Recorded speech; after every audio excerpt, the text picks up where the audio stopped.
আসসালামু আলাইকুম। ওয়ালাইকুম আসসালাম। ভালো আছো তুমি? হ্যাঁ, ভালো আছি। আপনি ভালো আছেন? আলহামদুলিল্লাহ। তোমার নাম? আমার নাম মোহাম্মদ সিফাত। আচ্ছা, সিফাত তোমার নাম। এখান থেকে একটা টোকেন উঠাও। পিন আপ করা আছে, পিনটা খোলো। ওই পাশে লাল লেখাটা দেখো।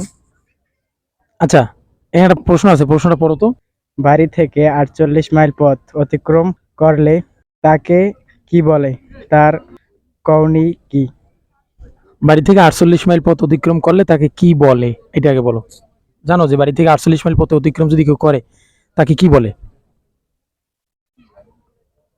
কি বলে? জানো? না।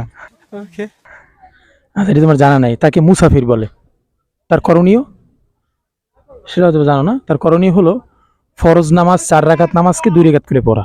ঠিক আছে? এটা মাসআলা। তুমি পারো না যদিও, যাক, শেখার চেষ্টা করবা এবং অবশ্যই আজকে শিখলা। বাড়ি থেকে যদি ৪৮ মাইল পথ অতিক্রম কেউ করে তাকে মুসাফির বলে। আর মুসাফিরের করণীয় হলো ৪ রাকাত ফরজ নামাজ, যেমন আসরে, জোহরে ৪ রাকাত নামাজকে ২ রাকাত পড়বে সে। ঠিক আছে? জি। ধন্যবাদ তোমাকে, তুমি জানলা। জি। ভালো থাকো, হ্যাঁ? ওকে। আচ্ছা, দাও।